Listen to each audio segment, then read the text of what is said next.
All right, so we got our final coming up Tuesday at 2:30. If, you know, especially if you're a distance ed student, if that doesn't work for you, let me know. We'll figure something out.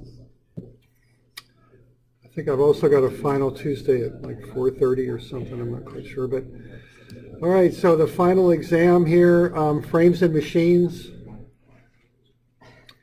will be on there. Okay.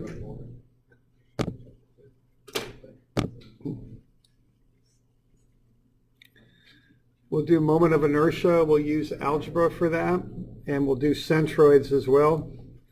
So we'll do frames and machines, centroids, moment of inertia, and shear and moment. Okay, that'll be from the last test. Plus, there could be some sort of 3D problem on there, some sort of 2D equilibrium problem that has angles on it. Trusses, method of joints, and then free body diagrams could be on it. The free body diagrams I added here to your list. All right.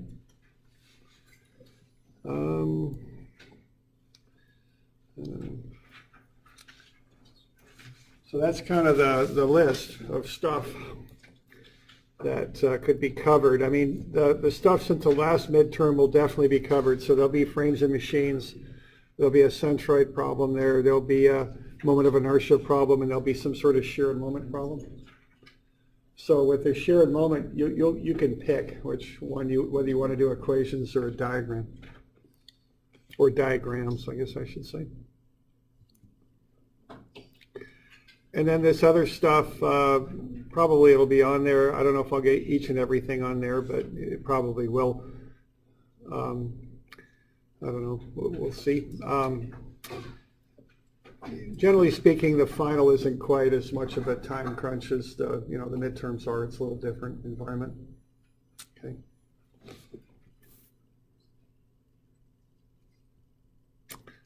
And I got some example problems there. This first one here, you'd look at it. That's a frame and machine. So you got to break it up into pieces. You got a pulley on there. Do you see any two force members on that one?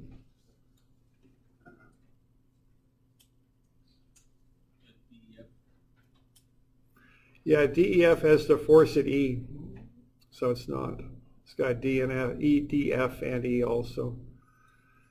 A, B, C, D, probably not. GFH, no. So there aren't any on this one, okay? In a way it is, yeah, but you know, I did that on purpose because I've had people always try and create a two force member even if there isn't one. Sometimes there's not, okay? Look for them, but there may not be one, okay? So that's the point from this one. Okay, don't invent one. Okay. So the strategy on those is to pull them into pieces, correct? And then just work your way from piece to piece. You want to find the force in the cable. The known force is at G, so you're probably going to have to work your way. Just looking at that thing, my guess is you're going to have to start at G, get forces at F, from there get forces in D, and then from there analyze A, B, C, D. That's probably how that's going to go. Just looking at it, because you start at a known force and work your way through to the others. So what do we got on this? We start on at that vertical one, GFH. Take a moment about H, and you can get Fx. Now you can't assume that that force in DEF is at a certain angle. It's not like a two force member. So there's two independent unknowns at F, Fx and Fy. Now keep in mind I've got this stuff posted in Moodle. Okay, the solutions are right there. All right, so I work through that. I get FFX is 6,000 newtons, and that's to the right. So the 2,000 tries to rotate that linkage, or whatever you want to call it, maybe member, or whatever, member might be a better word, okay, about H. The 2,000 tries to rotate it counterclockwise with a 0.6 meter moment arm. So Fx pushes back the other way to keep the thing in equilibrium, to try and rotate it clockwise. The two cancel each other out. Okay, so FFX is 6,000 to the right. So when you apply it to DEF, you turn it around to the left. Okay. Now, when you look at that, you might say, well, how am I going to get Fy? And the answer to that is you don't need it. Okay, because what you can do on the next step is you can take moments about point F. And also you can do a sum of Fx. So you can do a few different things here to solve this thing out. All right, so what I did next there was I've got three unknowns. And actually, I guess I did find Fy on this. There's different ways to solve this. Of course, there always are. But on this, I did a sum of moments about D. And what I'd have 9,000 times 0.3, that would be clockwise. That's a negative. 6,000 times 0.4 would be negative. And then I get Fy coming around that way. And Fy came out to be 7286. So once I had that, I did sum of Fx and sum of Fy, and I found dx and dy. Turn them around and put them over on at point D on ABCD. Okay, so you got to remember to turn these things around when you go from one member to the other. So when you do that, now you have dx dy on ABCD, and you've got the unknowns AX, AY, and then you've got those two tensile forces caused by the force, the cable force there. It's on the pulley. You transfer those cable forces, both of them, right to point C. And then you can go ahead and take a moment about A and solve for them. Okay. That's the strategy on that. So you start over here at G, take a moment about H and get Fx. Come on over and solve this one next. I started with a moment about D and got Fy. Sum of Fx and sum of Fy got me dx and dy. Turn them around and put them on ABCD. That takes the number of unknowns on ABCD down to 3. Okay. So we're good with the idea on that one, the process. Okay. And so the frame and machine problems are kind of a combination of equilibrium, but also coming up with a process, how to work through something. Start at one end where you'd have a known force and work your way towards whatever it is you're trying to find. Okay.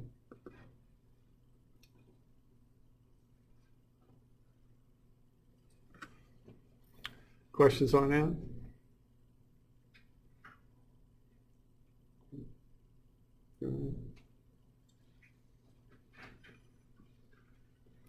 Okay. Want to find X bar and Y bar on this one.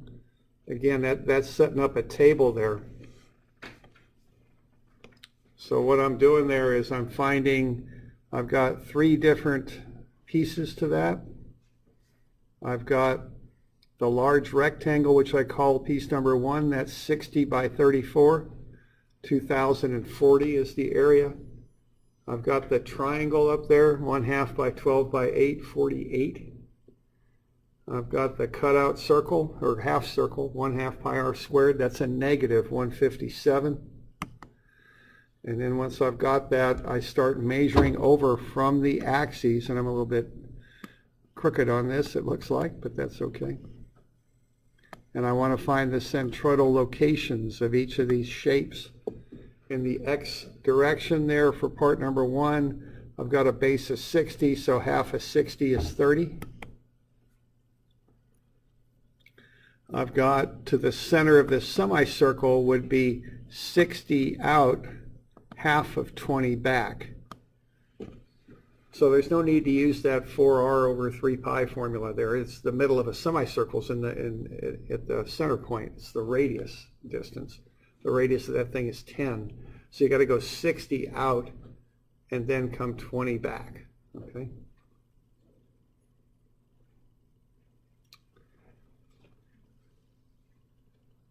All right. And then for the triangle there, what I'm doing, I'm going 60 out to get to the edge and coming 1/3 of the way back. 1/3 of 12 would be 4. So 60 minus 4 gets me 56. Okay, so my X bars for those three shapes are 30 for the rectangle, 56 for the triangle, 50 for the circle. Now my Y bars, I'm taking what, 30? I'm going to divide that, what am I doing here? I got 14 up. Oh, that's a height of 34 on that. So half of 34 is 17. But this axis is already 14 high, so the difference between 17 and 14 is 3. So that's my Y bar distance. That's from that x-axis up to the centroid of the rectangle. To get to the triangle there, I'm going to go 20. And then the height of this triangle is 8, so a third of 8. I want that. That'd be 2.67. Add that to 20, I get 22.67. That's the height from the x-axis up to the centroid of the triangle there. That's that distance right there. So 20 plus a third of 8 gets you 22.67. Okay, now be a little careful on this semicircle, because what's going on there with a semicircle is what that is 2 quarter circles. So the centroid of a semicircle, you know, in the x direction here is pretty simple. It's just in the middle. It's just a radius distance from either side. Nothing tricky there. Now what you're doing is you're combining these 2 quarter circle distances there for their centroids, and that formula is 4r over 3 pi, right? Or is it, I can't ever remember that one. Is it 4r over 3 pi or 4 pi over 3r? 4r over 3 pi? Okay, great, thanks. All right, so there you go. So what we're going to do then on this one is we're going to go down 14, come back 4r over 3 pi. Okay, now it's negative, so it's negative quantity 14 minus 4 times 10 over 3 pi. It's negative 9.76. Okay. Now, one thing I've seen is that sometimes people will make the error of coming down from the top. That is not 4r over 3 pi. That's incorrect. That's from the base, okay? And I've seen this error a number of times where people will measure down from the top and call that 4 over 3 pi. It's not. It's from the flat base to the centroid. So in this one, we had to go 14 out and then come back 4r over 3 pi to get that distance. Okay. All right. So we just set up a table. We got area on the left, x bar and y bar in the middle. Then we take a x bar, a y bar, and just multiply them out. Do that for each shape. Add them up. Divide by the total area. Okay. So this one is just a process type problem. You just want to get that process figured out and apply it to whatever you've got. I think putting the dimensions on the sketches are very helpful, because one common error people make is they forget to include the offsets.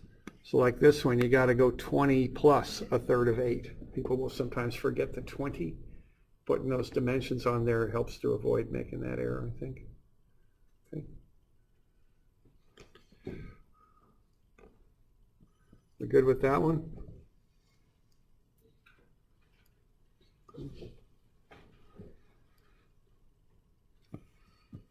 All right. The next one there, we've got a rectangle with a kind of 2 triangles cut out of them, so to speak. So what we've got there is we've got, or actually I think I just went with 1 triangle on this. So the area of the rectangle is 8 by 9, 72. The area of the triangle is 1/2 base times height. It's 6, and it's negative because it's a cutout. And then I want the distances from this x-axis with a height of 2 up to these centroids. Well, the total height of the rectangle is 9. Half of that is 4.5. But I've already come 2 up to get to my axis. So 4.5 minus 2 is 2.5. Similarly, up there, what I'm doing there, I'm coming up 7 and I'm coming back a third of 3, which is 1. So that's 6. That's 7 up, 1 back. So I think about that. All right, and then I can take the BH cubed over 12 for a rectangle, base of 8, height of 9 cubed, cube the 9 over 12, 46. Triangle is BH cubed over 36, base of 4, height of 3. Cube that, divide it by 36.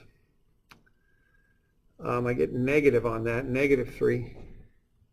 And then you add in the area times that offset distance squared, 450 for the rectangle, negative 216 for the triangle. Add the BH cubed over 12 for the rectangle, 36 for the triangle, plus the 80 squared term. Remember to include your negatives for that triangle because it's a cutout. Then we get 717 when we add everything up. With moment of inertia, you just add stuff up. That's all you got to do. Okay. Doing all right with that? Yeah. All right. So we got that.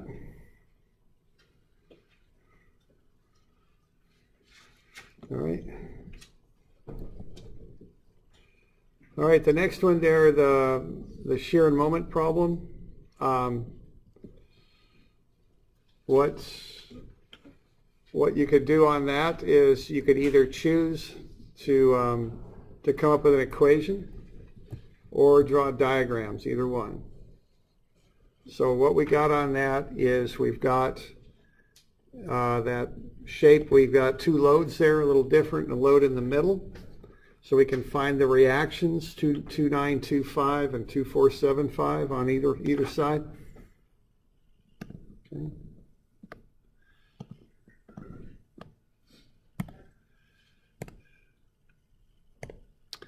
All right, so once we've got those, remember when you see areas, calc them up. The arrows point down there, so this area will be negative 1800.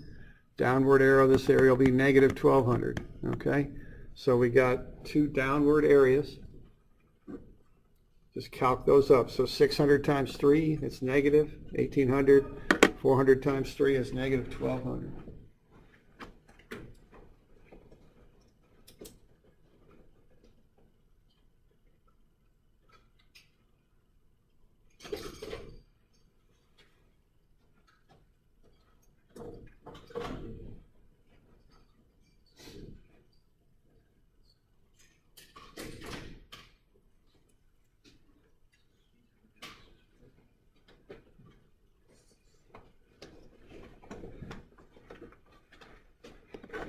All right, so you kick up by the reaction on the left, drop by 1800, then we're down to 1125. So 1125 is 2925 minus 1800.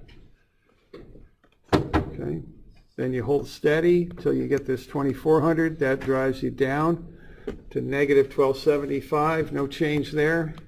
Till you hit this, you drop by 1200 more, so it's 2475. And then the reaction closes you to 0. If things don't close to 0, you've got some problem there, okay? They should always close out.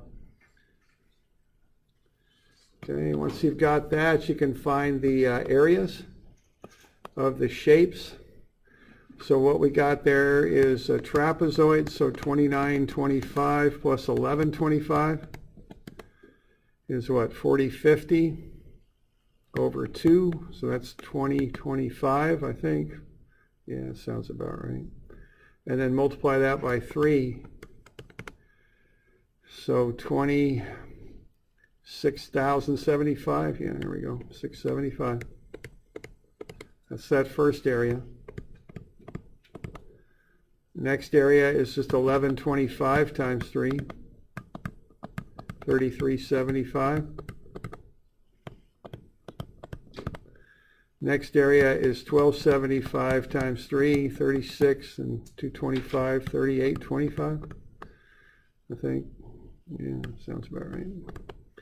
And then what do we got for the last one? We've got 1275. Now these are negatives because they're down below the axis there, so let's remember that.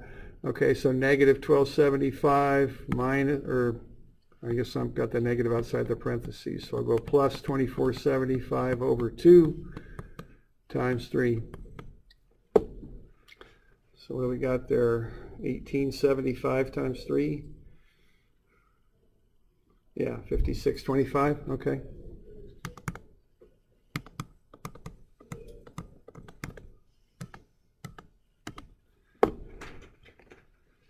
All right, and those are the changes in moment.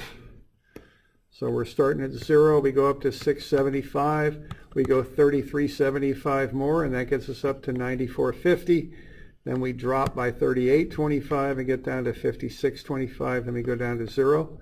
Our slopes are changing, they equal the value under the shear diagram.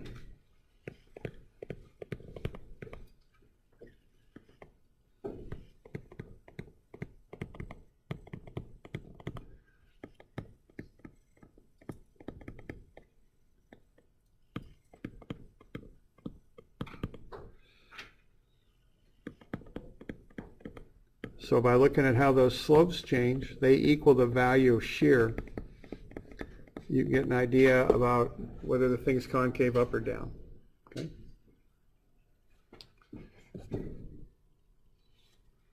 So that's one option on that, is to draw the diagrams. Okay?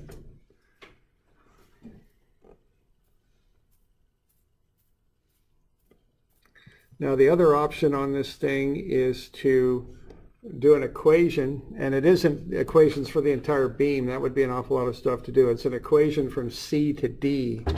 So what I've done there is draw up a free body diagram from C to D. And there it is, okay? So what we've got there from C to D, it's like we're drawing up the diagram right in here. We're going to put a downward shear and a moment is what we're going to do. And then we've got this reaction over here at 2925. So if you go sum of Fy and set that equal to 0, you're going to have that 2925 up. Then this is 1800, right? Minus 1800 minus 2400 minus the shear, which is VCD.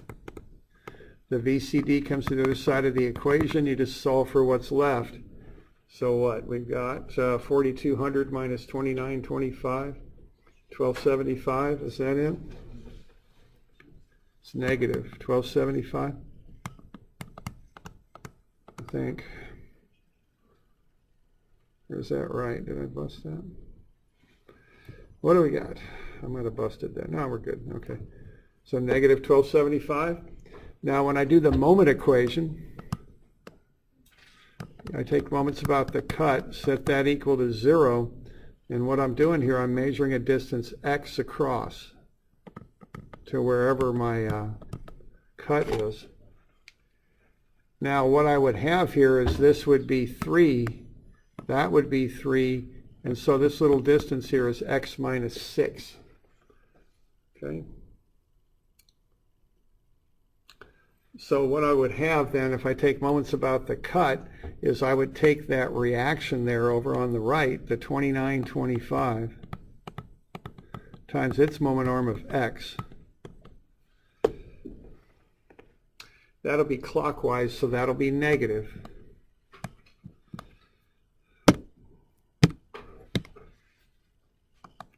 Okay, so that's a negative.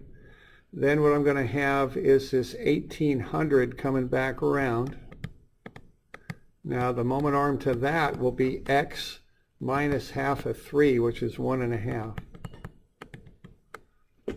Okay, and that'll be positive because that's going to go counterclockwise, so that's this one.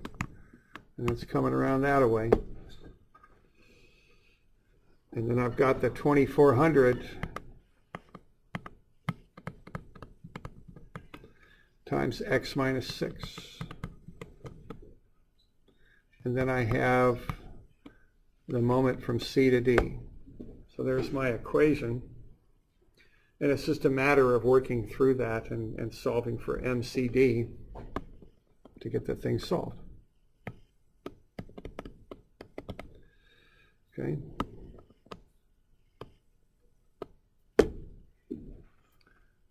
We okay with that? So we got dimensions on there. You know, it's the pattern on this stuff is that's x minus 6 right there, because you got a total distance of x, you got 2 3s, so 3 and 3 makes 6. X minus 6 is the distance from wherever you cut it to point C. We've got x back from the cut to A, come back 3 over 2, 1.5. So x minus 1.5 is the moment arm to that 1800. Okay. And then you can go ahead and solve for MCD, you know, and simplify it. It comes out to be negative 1275x plus 17,100.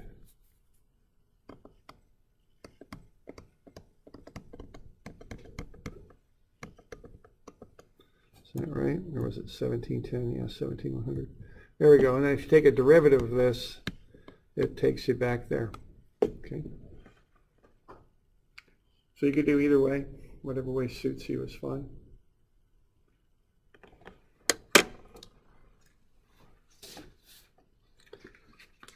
So that's just some of the stuff we've had since the last midterm. Let's have a look at that last page in your book. Is it 1890? I can't remember. It's kind of a review of this 3D stuff. I'm not sure, but I don't know if I didn't put here's the solution on it. It's just easier for me to do this.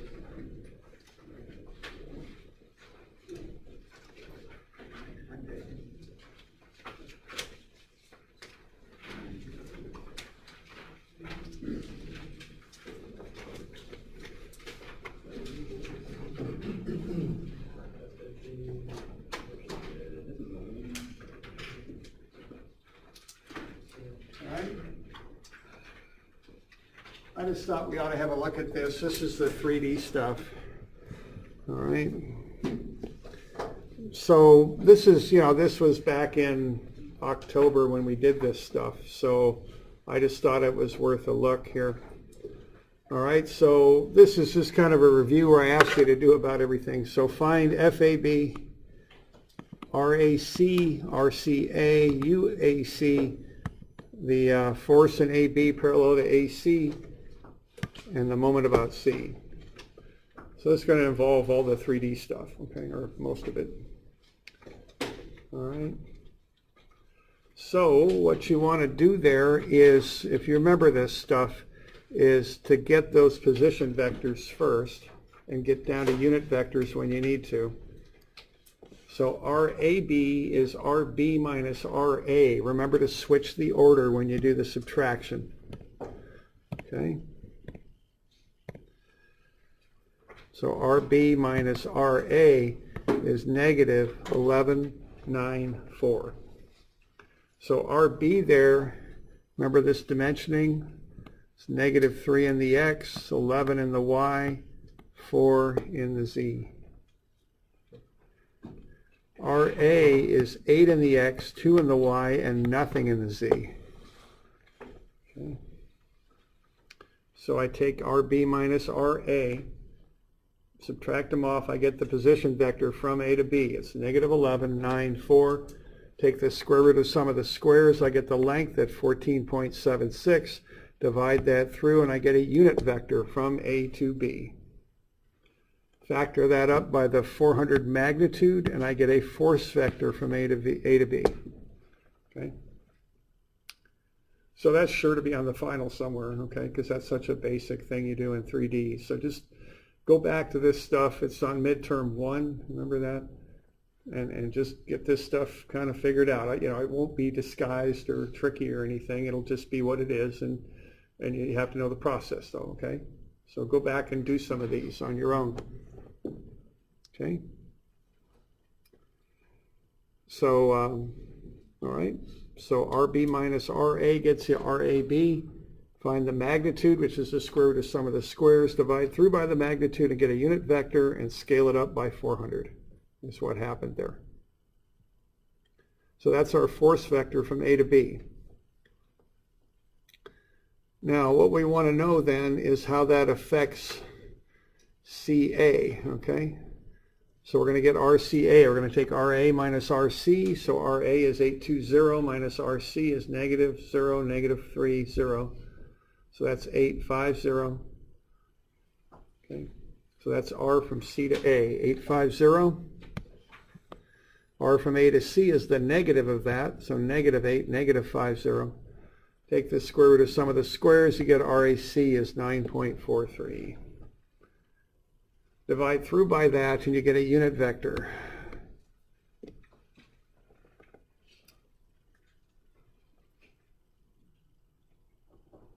Okay.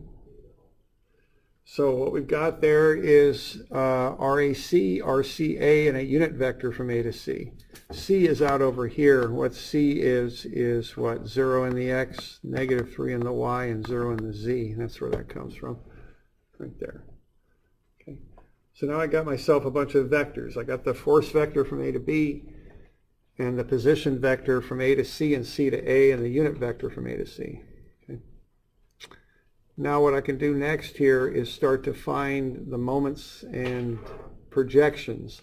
So the projection is a dot product. So what these symbols here mean is FAB parallel to AC. What that is in this case would be the compression. So what we have here is kind of some sort of a strut or link or bar here attached at C. We're going to apply this force to it, and we're going to see what happens to that bar when that force is applied. So that notation means the force in AB that is parallel to AC. It's the projection of FAB onto AC is what it is. Okay. So to do that, I do a dot product. So I take FAB and I dot it with UAC. Just take the like components and multiply them together. So you multiply the X's together, the Y's, and the Z's. Add them up. Okay, they're just, you add the products up and get a total. Watch your signs and all that. In this case, it's 124. So if you apply this 400 Newton force in that direction, it will cause a compression in AC of 124. Like so. That's about it. Okay? So that's a right angle there. We've made a right triangle is what we've done. Okay? Good with that?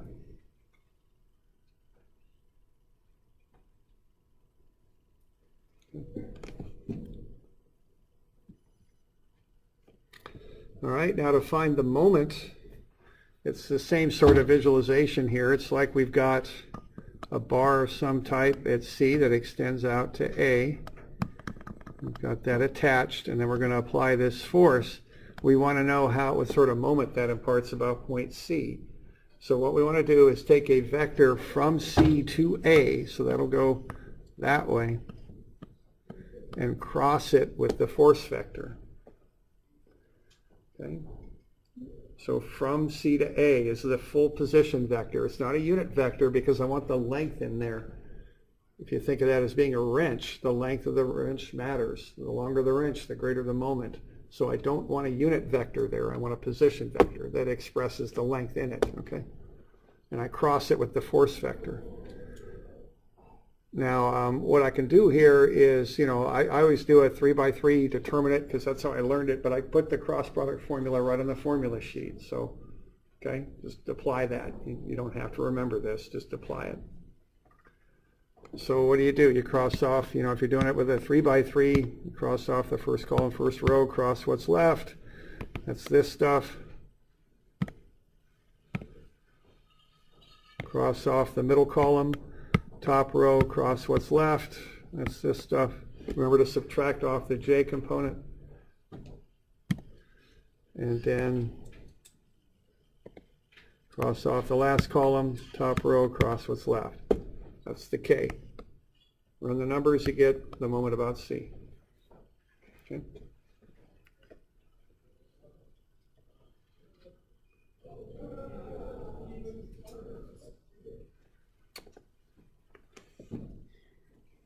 All right. So there's examples for 3D of doing a position vectors, force vectors, dot product, and cross product. So go over that stuff a bit. I mean, historically, it's been a low kind of point total thing on the test. I keep stats on this stuff, and people Sometimes I don't think they're going over it, is what I think is what's going on. So just check it out. Go back to that a few months ago and run through it. Then down in the corner there, I think I got a resultant. So I got a couple forces there. FAB, adding it to this F1. Now this F1 has angles instead of position. So we're going cosine 70, cosine 40, cosine 123. That's alpha, beta, and gamma times 300. We get a force vector. To get the resultant, we add that to our FAB. Okay. That's how you get a resultant. Okay. Will the resultant problem probably be a double projection one, you think? I think I'm going to keep this. The 3D I'm going to keep pretty simple, so don't, just kind of the basics. I'm not going to do anything too tricky on it, I guess. That's it. Just learn the processes and be able to apply them. Okay. All right. All right, now the other stuff on this were covered in the last midterm. So trusses, method of joints could be on there, and the equilibrium could be on there, and I might have you do a free body diagram or something like that too, okay? But that's right on that last midterm, so I didn't really make any nice examples of that, but if you look over that most recent midterm, that stuff's on there, okay? All right. I'm good with that. Okay. That's a bit of a run through. Any questions on things?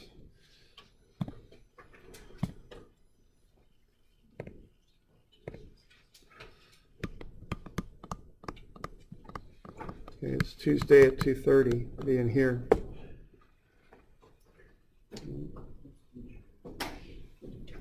Okay, good to go.